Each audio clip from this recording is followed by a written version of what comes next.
It was too early for birdsong.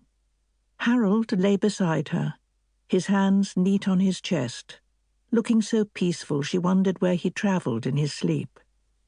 Certainly not the places she went. If she closed her eyes, she saw roadworks.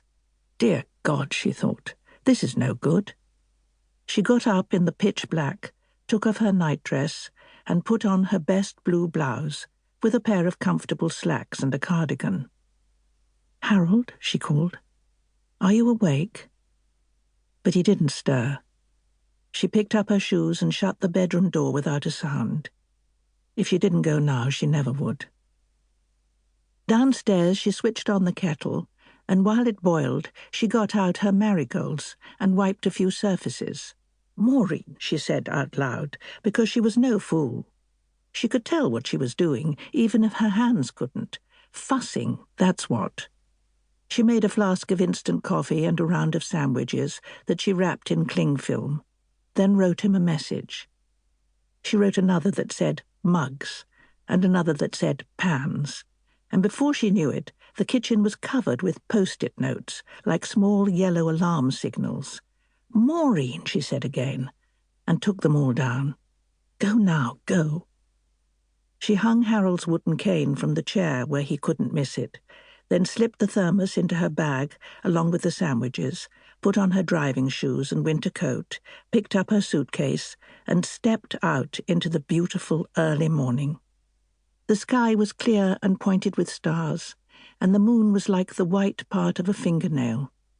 The only light came from Rex's house next door, and still no birdsong.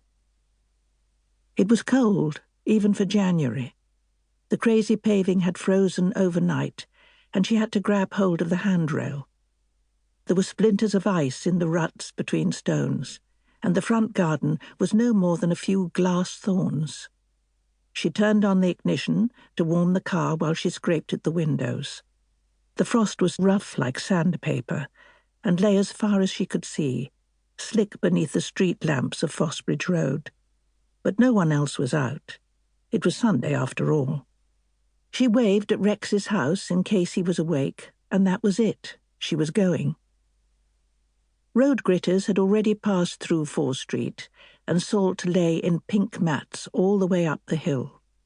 She drove north past the bookstore and the other shops that would be closed until Monday, but she didn't look. It was a good while since she'd used the high street. These days she and Harold mostly went online, and not just because of the pandemic. The quiet row of shops became night-lit rows of houses. In turn, they became a dark emptiness with a closed-down petrol station somewhere in the middle.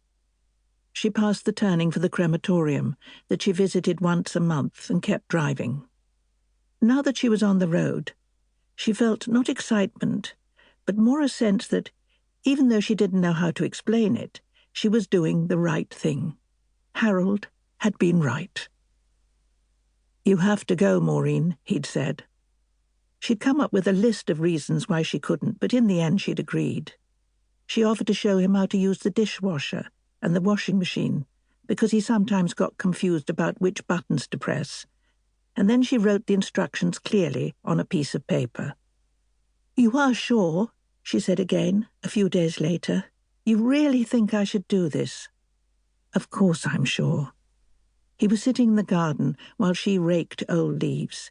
He'd done up his coat lopsided so that the left half of him was adrift from the right. "But who will take care of you?" "I will take care of me." "What about meals? You need to eat."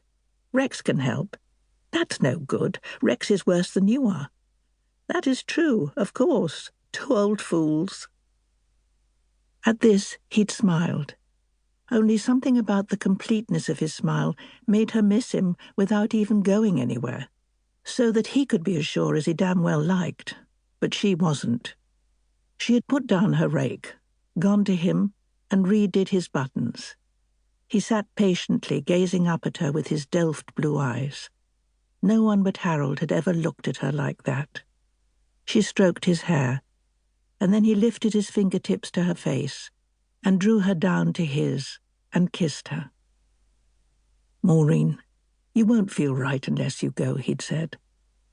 Okay, then. I'm going, and nothing will stop me. Though if you don't mind, I won't walk. I'll take the more conventional route, thank you very much. I'll drive. They'd laughed because they both knew that she was doing her best to sound bigger than she felt. After that, she went back to raking the leaves, and he went back to watching the sky. But the silence was filled with all the things she didn't know how to say.